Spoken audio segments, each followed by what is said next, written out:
Rahmati Allah, karena zaman ini orang sudah mulai pula mengungkit-ungkit sanad ya. Padahal untuk diketahui kaum muslimin, hari ini sanad tak diperlukan lagi. Kalau diperlukan lagi sanad, nanti tuntut wajib sanad semua, tidak sah agamanya kecuali pakai sanad. Ini bahaya.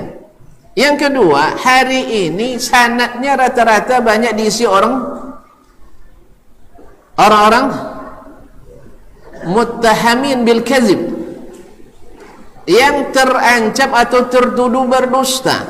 Sebab kaedah muttaham bil kazib itu, kalau diterapkan kaedah ahli hadis dalam ilmu mustalah, muttaham bil kazib orang yang pernah berbohong satu kali dalam pembicaraannya sesama manusia. Sekarang saya nak tanya, tolong tunjuk tangan di antara tuan-tuan yang tak pernah berbohong selama hidupnya. Tunjuk tangan. Balipet tangan. Ini belum terbukti berbohong dalam hadis Nabi. Kalau sudah terbukti berbohong dalam hadis Nabi alaihissalatu wassalam, baik sengaja maupun tidak, maka sudah. Kalau yang sengaja langsung jadi kadzab, pembohong besar, walaupun hanya dalam suatu hadis dia berbohong. Ada hadis palsu, dia tahu itu hadis palsu, maka diriwayatkan juga tanpa menjelaskan dan dijadikannya dalil. Maka orang ini, kata Nabi sallallahu alaihi wasallam, man haddatsa anni haditsan yura annahu kadzib fa huwa ahadul kadzibain atau ahadul kadzibin. Siapa yang meriwayatkan dariku satu hadis dan dia ragu itu hadis palsu atau bukan, dusta atau bukan, maka tetap diriwayatkannya, maka orang ini termasuk salah satu dari dua orang yang berbohong atau salah satu dari orang-orang yang berbohong. Makanya tidak ada yang berani loh. Ya, siapa yang tidak pernah duto, alhamdulillah tidak ada berani. Nah, sanad-sanad zaman sekarang ini tidak muktamad lagi. Jadi kalaupun ada sanad, tapi bukan untuk menjadikannya sebagai landasan terima atau tidak riwayat. Paham? Sebab apa?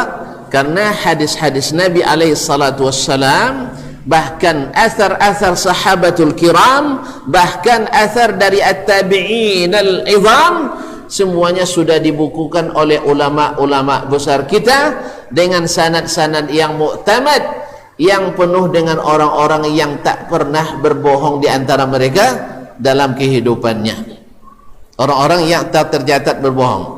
Wallahu musta'an. Oleh itu kaum muslimin dan muslimat dirahmati Allah, kalau nak sanad juga hari ini kebanyakan mungkin tidak muktamad, karena penuh dengan orang-orang yang suka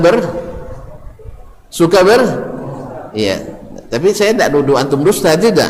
Tapi tidak sedikit hari ini, atau hampir semua kita pernah berdusta.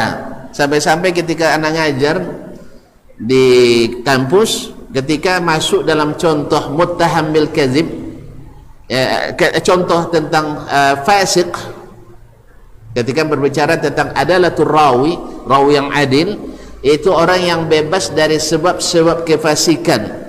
Lalu ditafsirkan oleh Imam Ibnu Hajar, apa makna fasik? Adalah irtikabu kabiratin atau israrin ala saghiratin, yaitu melakukan satu kali dosa besar atau sering melakukan dosa kecil. Ini namanya fasik. Lalu saya tanya kepada mahasiswa, apa contohnya dosa kecil? Apa contohnya dosa kecil?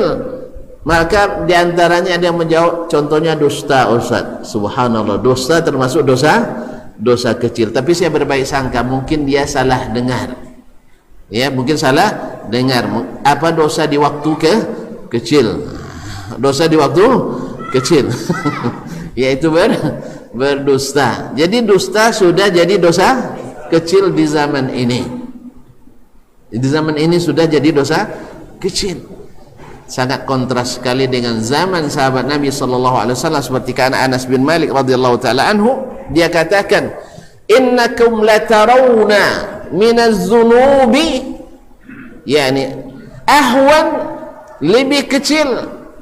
Nah, dosa-dosa itu kalian anggap kecil. Wa kunna na'udduhu minal kabair, Padahal di zaman Nabi kami menganggapnya dosa-dosa besar, dan apalagi di zaman kita. Oleh sebab itu sebenarnya keberadaan sanad hanya sekedar menghidupkan sunnatul ulama, yaitu sunnahnya ulama dalam meriwayatkan kitab-kitab riwayat-riwayat.